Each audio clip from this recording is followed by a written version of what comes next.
बच्चा आगे बढ़े, जेईई मेंस करे, इंजीनियर बने और अपने माता पिता की सेवा करे और अपने माता पिता की सपनों को पूरा करे। मैं 2 घंटे पढ़ता था, तो ऐसा पॉसिबल ही नहीं है भाई, 2 घंटे में नहीं निकलता जेईई मेंस। तो हेलो दोस्तों, स्वागत है आपका हमारे चैनल में। दोस्तों मैं हूं एलवी सर और स्वागत करता हूं आपका हमारे वर्मा एकेडमी में।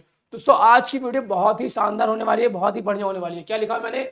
Best book for JEE Mains. JEE Mains 2025 के लिए तैयारी करने के लिए कौन सा बेस्ट बुक होता है भाई? फिजिक्स, केमिस्ट्री और मैथमेटिक्स के लिए पीसीएम भाई, पीसीएम भाई, फिजिक्स, केमिस्ट्री और मैथमेटिक्स के लिए कौन कौन सा बढ़िया बुक होता है भाई, मैं बताऊंगा।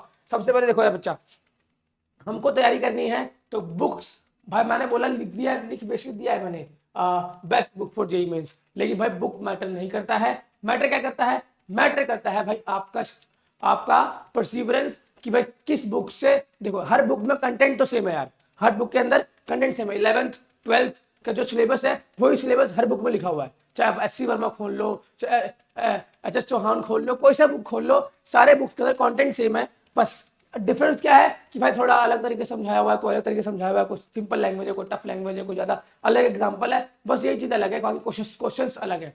हमें हमारा मतलब ये है, बुक बेस्ट बुक का मतलब है मैं 4 बुकें फिजिक्स के बता दूंगा, 4 बुक केमिस्ट्री के बता दूंगा, 4 बुक मैथमेटिक्स के बता दूंगा। लेकिन मैं बता रहा हूं बच्चों कि अगर आपको तैयारी करनी है, ठीक है, तो भाई क्या है, बुक्स मैटर नहीं करता है, लेकिन बच्चों आपका परसिवरेंस मैटर करता है। मैटर करता है कि भाई कैसे आप पढ़ रहे हो, क्या आपका तरीका है और कितने घंटे पढ़ रहे हो। भाई बोलते हैं ना कि मैं 2 घंटे पढ़ के, आपने देखा होगा बच्चा टॉप कर जाता है जेईई मेंस के अंदर। बच्चा बोलता है कि मैंने सिर्फ 2 घंटे की पढ़ाई करी थी और मेरा जेईई मेंस में मैं टॉप करके आया, मेरा फर्स्ट रैंक आया, मेरा सेकंड रैंक आया, मेरा थर्ड रैंक आया।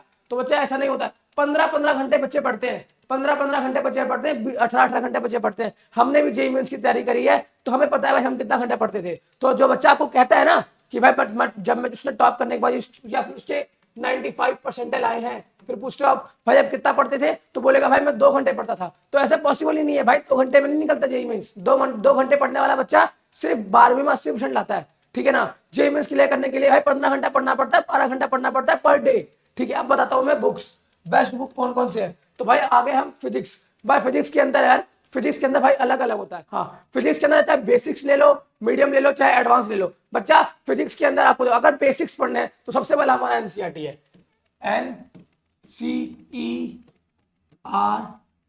बच्चा एनसीईआरटी की बुक सबसे बेसिक है यार। आपने 11वीं की और 12वीं की बुक्स, एक एक क्वेश्चन, एक एक कंसेप्ट क्लियर होना चाहिए, क्योंकि उसी बुक से और बुक मिलके बने हैं, उसी बुक से और बुक मिलके बने हैं। मैं बताता हूं आपको, जब भी जेईई मेंस की बुक्स बनाता है कोई, चाहे फॉर एग्जांपल यहाँ पे देखो एससी वर्मा लिखा है मैंने, तो एससी वर्मा जो बुक छपा है वो एनसीईआरटी के बेसिस है। मतलब एनसीईआरटी हमेशा बेस रहता है, एनसीईआरटी हमेशा बेस रहता है, ठीक है ना। तो देखो यहाँ पे कंसेप्ट ऑफ फिजिक्स के लिए अगर बेसिक पढ़ना है, सिर्फ कॉन्सेप्ट पता करना है। फॉर एग्जांपल आप 11th क्लास का फिजिक्स कर रहे हो तो आपको पता करना है कि बेसिक कॉन्सेप्ट क्या होते हैं। तो भाई कंसेप्ट ऑफ बेसिक फिजिक्स के अंदर बेस्ट है, चाहे 11th का अलग से ले लो और 12th का अलग से ले लो। भाई सस्ता आता है, ज्यादा महंगा नहीं आता। चाहे आप अमेजोन से मंगवा लो या फिर आपके नियर बाय बुक स्टोर में जाके वहां जाके आप बाय कर सकते हो। प्रॉब्लम जनरल फिजिक्स के अंदर भाई आपको देखो यार, हमने कंसेप्ट पढ़ लिया, लेकिन सेम कंसेप्ट के ऊपर अलग अलग प्रॉब्लम आते हैं, अलग अलग क्वेश्चन आते हैं, अलग अलग थ्योरीज और थ्योरम्स आते हैं। तो सॉल्व कैसे होगा? तो भाई प्रॉब्लम जितने जनरल फिजिक्स के अंदर, चाहे आप क्वांटम फिजिक्स पढ़ लो, चाहे आप हमारा क्लासिकल फिजिक्स पढ़ लो, तो भाई तो क्या है, सारे के जो हमारे प्रॉब्लम्स होते हैं, जनरल प्रॉब्लम्स होते हैं, तो बुक्स यहाँ से आप सॉल्व कर पाओगे। फंडामेंटल ऑफ फिजिक्स भाई वही सेम है, ठीक है। आपके बेसिक्स ऑफ फिजिक्स कंप्लीट होगा, जिसके अंदर आपके जितने भी एनसीईआरटी के टॉपिक्स है, देखो मैं बार आपको एनसीईआरटी बोल रहा हूँ, एनसीईआरटी जितने भी टॉपिक्स एनसीईआरटी के अंदर दिए हुए हैं वो उन्हीं टॉपिक्स को इंक्रीज किया गया है, डेवलप किया गया है और ये बुक रेडी किया गया है, ठीक है। तो देखो यार मैं बताऊंगा, अगर आपको फिजिक्स करना है तो सबसे पहले आप एचसी वर्मा खरीदोगे। क्या करोगे? आपके पास देखो 11th 12th हमने करा है तो आपके पास एनसीईआरटी है, बट आपको क्या करना है, एचसी वर्मा बाय करना है। उसके बाद क्या करना है, आप जिस भी पब्लिकेशन का बुक लोगे भाई, एक ही पब्लिकेशन का बुक लोगे और उसको पूरी तरह से फॉलो करोगे। फॉर एग्जांपल हमने एससी वर्मा के बाद बुक ले लिया, कुछ भी बुक ले लो, ठीक है ना। For fundamental of physics edition 5th हमने ये लिया। देखो जो एडिशन 4th था, जो एडिशन 5th है, दोनों में अंतर कुछ भी नहीं होगा, कॉन्सेप्ट सेम होगा, खाली 2-4 क्वेश्चन अलग होंगे। और क्वेश्चन कौन से होंगे? जो कि हमारे पिछले साल आ चुके हैं जेईई मेंस के अंदर, ठीक है बच्चों। तो फंडामेंटल ऑफ फिजिक्स के अंदर यही होगा। ठीक है बच्चा, मैं ये क्या समझाना चाह रहा हूं आपको कि फिजिक्स की बुक जब भी आप बाय करोगे तो एक ही बुक्स को फॉलो करो और उसके तरीके ही फॉलो करो और उसके तरीके से ही क्वेश्चन सॉल्व करो, तो ये बेस्ट तरीका है मेरे हिसाब से। जब हम तैयारी किया करते थे तो हम भी कुछ ऐसे ही तरीके फॉलो किया करते थे, लेकिन हमने एनसीईआरटी किया था और भाई मैं बार बार बोल रहा हूं, कंसेप्ट ऑफ फिजिक्स एच.सी. वर्मा को हमने फॉलो किया था, क्योंकि यहाँ पर जब आप बुक पढ़ोगे ना है तो भाई बहुत बढ़िया होता है। यहाँ मैं आपको बुक दिखा दूंगा, यहाँ पे एच.सी. वर्मा का दोनों बुक दिख रहा है आपको, 11th और 12th का, ठीक है, तो आप बाय कर सकते हो। आइए देखते हैं, तो भाई आगे देखो मैथमेटिक्स के अंदर, तो मैंने यार देखो मैंने एक लिया है एस.के. गोयल का बुक, भाई यहाँ पे अलग अलग एडिशन का बुक आता है, ठीक है। बाकी क्या है, new pattern in JEE Mains mathematics, JEE Mains का मैथमेटिक्स के लिए भाई एस.के. गोयल का अच्छा बुक होता है, बढ़िया बुक होता है। बाकी देखो एनसीईआरटी मैंने पहले ही बताया, एनसीईआरटी बेसिक है, एनसीईआरटी आपको करना ही करना है, एनसीईआरटी को छोड़ नहीं सकते, एनसीईआरटी कंपलसरी है, एनसीईआरटी 11th एनसीईआरटी 12th दोनों ही बेसिक है, कुछ भी नहीं है, ठीक है। जब आप जेई मेंस की तैयारी करोगे ना तो पता चलेगा भाई, जब बायनॉमिनल थ्योरम करोगे, जब आप सेट्स करोगे, जब रिलेशन फंक्शन करोगे, जब आप भाई आप करोगे ट्रिग्नोमेट्री, तो इन सब चीजों में पता चलेगा, प्रोबेबिलिटी करोगे, ठीक है, तो पता चलेगा कि भाई मैथ्स होता क्या है, केमिस्ट्री मतलब आपका 2 साल इंजीनियरिंग का निकल जाएगा मैथ सॉल्व करते करते, उतने में ही आपका जेई मेंस में आ जाता है। मतलब सेकंड ईयर तक जो मैथमेटिक्स है ना वो हमारे जेई मेंस के अंदर पूछते हैं, ये होता है हमारा मैथमेटिक्स का। तो भाई बुक तो भाई देखो मैं बता दूंगा, ये बुक से ये बुक बढ़िया है भाई, ये बुक मेरे हिसाब से बढ़िया है, ठीक है, master resource book in mathematics in JEE Mains 2024। लेकिन आपको जहां देखो आप जेई मेंस की तैयारी कर रहे हो, मुझे पता है घर बैठ के बच्चा बहुत कम तैयारी करता है, आपने कोई ना कोई इंस्टीट्यूट ज्वाइन कर रखा होगा या फिर किसी ना किसी यूट्यूबर को फॉलो करते होगे। तो बच्चा जिस टीचर से आप पढ़ते हो और जो टीचर आपको क्वेश्चन सॉल्व करता है जहां के, तो वो पक्का आपको बताता है कि मैं इस बुक से आपको पढ़ाता हूं, इस बुक के सोल्यूशन आपके पास आपको मैं देता हूं, तो वो बुक तो कम से कम आपको लेनी है। क्योंकि देखो यार मैथमेटिक्स सॉल्व करते हो तो मैथमेटिक्स सॉल्व करने का भाई क्या होता है, अलग अलग भाई एक ही क्वेश्चन का ना सॉल्व करने का तरीका अलग अलग होता है, एक ही क्वेश्चन सॉल्व करने का तरीका अलग अलग होता है, ठीक है भाई। तो मैं बता दूं इस बुक को फॉलो कर लो। देखो भाई बुक तो कोई भी ले सकते हो आप, लेकिन आपके कॉन्सेप्ट क्लियर होना चाहिए। और देखो फिजिक्स के अंदर नहीं बताया मैंने, लेकिन फिजिक्स के अंदर भी लेना है, आपको क्या करना है, हर ऑल बुक्स बोल दो, ठीक है, या फिर सब्जेक्ट बोल दो, पीसीएम तीनों सब्जेक्ट के आपको सैंपल पेपर डाउनलोड करने हैं, बाय करने हैं, या फिर आपको मॉक टेस्ट देना है, ठीक है। आप मॉक टेस्ट दे दोगे या फिर सैंपल पेपर दे दोगे तो आपको पता चल जाएगा जेई मेंस के पेपर 1 के अंदर कैसे कैसे क्वेश्चंस आते हैं, क्या क्वेश्चंस आते हैं, आपको पता चल जाएगा कौन सा कॉन्सेप्ट रिपीट होता है, कौन सा क्वेश्चन नहीं आता है, कौन सा क्वेश्चन से ज्यादा क्वेश्चन आते हैं। फॉर एग्जांपल मैं आपको एग्जांपल लेके चलता हूं, अगर ठीक है 11th क्लास के अंदर चैप्टर 6 है हमारा, ठीक है, पूरा ग्राफ्स के ऊपर है, तो भाई ये क्वेश्चन आता ही नहीं है, इसके ऊपर एक क्वेश्चन भी नहीं बनता है।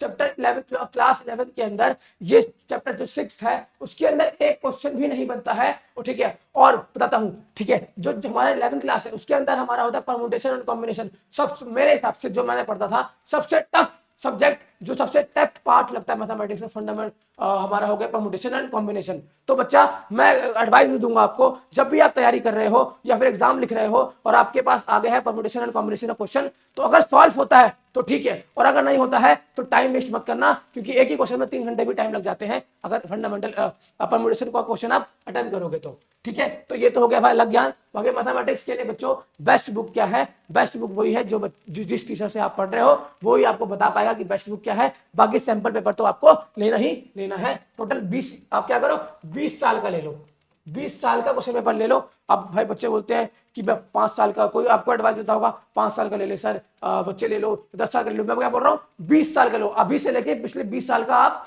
क्वेश्चन पेपर ले लो, मतलब सैंपल पेपर ले लो और वहां सॉल्व करो। क्योंकि भाई जेईई मेंस एक टफ हमारा एग्जामिनेशन है और इसको क्रैक करने के लिए तैयारी पूरी लगती है, आपको 8-10 घंटे तो पढ़ने ही पड़ेंगे मिनिमम पर डे, ठीक है। आइए नेक्स्ट बात करते हैं बच्चा, नेक्स्ट है हमारा केमिस्ट्री। तो केमिस्ट्री के लिए बेसिक्स हमारा भाई क्लियर होगा हमारे एनसीईआरटी से, 11th का एनसीईआरटी और 12th का एनसीईआरटी। इसके अंदर ऑर्गेनिक, इनऑर्गेनिक और फिजिकल केमिस्ट्री तीनों अलग अलग पार्ट होंगे। और तीनों देखो केमिस्ट्री के अंदर बताओ, मुझे सबसे आसान जो लगता था मेरे जेईई मेंस के अंदर हमारा केमिस्ट्री सब्जेक्ट बहुत आसान सब्जेक्ट होता है, ठीक है। इसके अंदर क्या होता है, सिर्फ लॉजिकल हमें लॉजिक चीजें समझनी है, कुछ चीजें रटनी होती है, लेकिन अगर हमें लॉजिक समझ में आता है, ठीक है। फॉर एग्जाम्पल बेंजीन रिंग है, ये बेंजीन रिंग है, ठीक है, बेंजीन रिंग है। अब इसका पूछ लेगा कि इसका रेजोनेंस बताओ, तो इसका रेजोनेंस क्या होता है, तो इसका रेजोनेंस बताओ, तो इसका रेजोनेंस होगा भाई, अगला रेजोनेंस हो जाएगा इसका, यहाँ पे है तो ये हो जाएगा ये, ठीक है ना। तो यहाँ पे अगर 4 ऑप्शन है और बोल देंगे कि करेक्ट रेजोनेंस बताओ,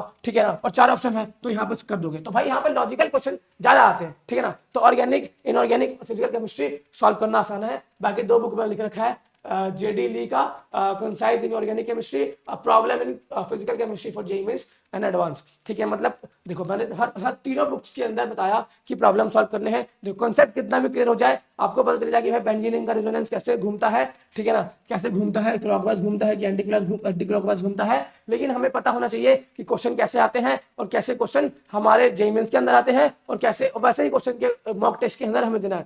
एनटीए का वेबसाइट पे जाना है, एनटीए के वेबसाइट पे जाना है आपको, और वहां पे जाके मॉक टेस्ट आपको सॉल्व करना है। बच्चों आई होप आपको समझ में आ गया होगा कि कौन सा बुक अब बेस्ट है मेरे लिए। देखो मैंने स्पेसिफिक कोई बुक का नाम नहीं बताया, लेकिन आपको मैंने ये बताया कि बेस्ट बुक कहाँ से मिलेगा और कहाँ से आपको उसको किस तरीके से आपको उस चीज को फॉलो करना है। तो आई होप इस वीडियो से आपके लाइफ में कुछ वैल्यू ऐड हुआ होगा, और मैं यही चाहता हूँ कि हर बच्चे के लाइफ में मेरी वीडियो से एक वैल्यू ऐड हो, और उस वैल्यू का इस्तेमाल करके वो बच्चा आगे बढ़े, जेईई मेंस करे, इंजीनियर बने, और अपने माता पिता की सेवा करे, और अपने माता पिता की सपनों को पूरा करे, ठीक है बच्चों।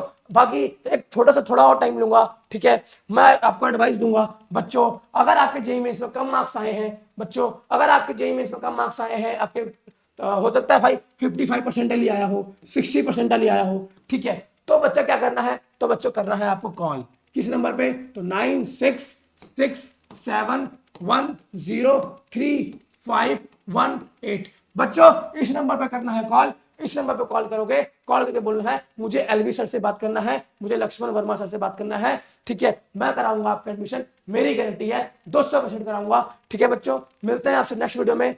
जय हिंद बच्चों।